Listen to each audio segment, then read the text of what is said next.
Hi, ഞാൻ റിസ്ന. എല്ലാവർക്കും റിസ്നാസ് റെസിപ്പിയിലേക്ക് സ്വാഗതം. ഇന്നത്തെ നമ്മുടെ റെസിപ്പി ഈസി ആയിട്ട് തന്നെ തയ്യാറാക്കിയെടുക്കാൻ പറ്റുന്ന ഒരു ബട്ടർ ചിക്കൻ്റെ റെസിപ്പിയാണ്. അപ്പോൾ ഒട്ടും താമസിക്കാതെ നമുക്ക് ഈ ഒരു വീഡിയോയിലോട്ട് കിടക്കാം. ബട്ടർ ചിക്കൻ തയ്യാറാക്കാനായിട്ട് ഞാനിവിടെ മുകളിലോട് കൂടിയിട്ടുള്ള 1/2 കിലോ ചിക്കൻ എടുത്ത് വെച്ചിട്ടുണ്ട്. ഇതിലേക്ക് 1/4 ടീസ്പൂൺ മഞ്ഞൾപ്പൊടി, 1 ടീസ്പൂൺ മുളക് പൊടി, 1/4 ടീസ്പൂൺ ഗരം മസാല, പിന്നെ നമ്മൾ കസൂരി മേത്തിയാണ് ചേർക്കുന്നത്, ഓപ്ഷണലാണ്. 2 ടേബിൾ സ്പൂൺ കട്ടത്തൈര്, പാകത്തിന് ഉപ്പ്, ഇഞ്ചി വെളുത്തുള്ളി പേസ്റ്റ് 2 ടീസ്പൂൺ ചേർക്കാം. എന്നിട്ട് നന്നായിട്ട് മാരിനേറ്റ് ചെയ്ത ശേഷം അരമണിക്കൂർ നമുക്കിതൊന്ന് റെസ്റ്റ് ചെയ്യാൻ വേണ്ടി മാറ്റി വെക്കാം. ഈ ഒരു പാൻ അടുപ്പിൽ വെച്ചിട്ട് അതിലേക്ക് നമ്മൾ 1 ടീസ്പൂൺ ബട്ടറാണ് ചേർത്ത് കൊടുക്കുന്നത്. ശേഷം അതിലേക്ക് നമ്മൾ മാരിനേറ്റ് ചെയ്ത് വെച്ചിരിക്കുന്ന ഈ ചിക്കൻ ചേർത്ത് കൊടുക്കാം. എന്നിട്ട് നമുക്കൊരു മീഡിയം ഫ്ലെയിമിലിട്ട് വെച്ചിട്ട് അടച്ചു വെച്ച് വേവിക്കാം.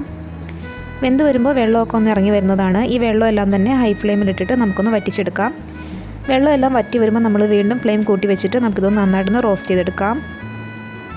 നന്നായിട്ട് റോസ്റ്റ് ചെയ്ത ശേഷം നമുക്കൊന്ന് സ്മോക്കി ഫ്ലേവർ കൊടുക്കാം. അതിന് വേണ്ടിയിട്ട് ചാർക്കോൾ കത്തിച്ചിട്ട് അതിലേക്ക് നമ്മൾ എണ്ണ ഒഴിച്ച് കൊടുത്ത് സ്മോക്ക് ചെയ്യാം. ശേഷം ഈ സ്മോക്ക് ചെയ്ത ചിക്കൻ നമുക്കൊന്ന് മാറ്റി വെക്കാം.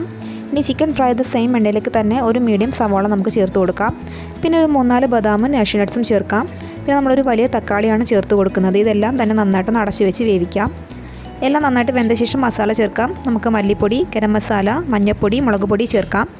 എന്നിട്ട് മസാലയുടെ പച്ചമണം മറുന്നവരെ വഴറ്റാം. മസാലയുടെ പച്ചമണം മാറി വന്നിട്ടുണ്ട്. നമുക്കത് തണുക്കാൻ വേണ്ടി മാറ്റി വയ്ക്കാം. തണുത്ത ശേഷം നന്നായിട്ട് മിക്സിയിലിട്ട് നമുക്ക് അരച്ചെടുക്കാം. തണുത്തതിന് ശേഷം മാത്രമേ അരയ്ക്കാവുള്ളൂ. അരച്ച ശേഷം നമ്മളത് പാത്രത്തിലേക്ക് മാറ്റിയിട്ടുണ്ട്. എന്നിട്ടൊരു ലോ ഫ്ലെയിമിൽ വെച്ച് നന്നായിട്ട് തിളപ്പിച്ചെടുക്കാം. നന്നായിട്ട് തിളച്ച ശേഷം നമ്മൾ നേരത്തെ ഫ്രൈ ചെയ്ത് വെച്ചിരിക്കുന്ന ചിക്കൻ ഇട്ട് കൊടുക്കാം. എന്നിട്ട് നന്നായിട്ട് മിക്സ് ചെയ്ത് കൊടുത്ത ശേഷം നമുക്കൊരു മീഡിയം ടു ലോ ഫ്ലെയിമിൽ വെച്ചിട്ട് നമുക്കിതൊന്ന് വീണ്ടും കുക്ക് ചെയ്തെടുക്കണം. ഇപ്പോൾ നന്നായിട്ട് കുക്ക് ചെയ്തെടുത്തിട്ടുണ്ട്. ആ ഒരു ഗ്രേവിയിൽ കിടന്ന ചിക്കൻ ഒന്ന് വെന്ത് വന്നിട്ടുണ്ട്. ഇപ്പോൾ ഫ്ലേവേഴ്സൊക്കെ എല്ലാത്തിലേക്കും ബാലൻസ്ഡ് ആയിട്ടുണ്ട്.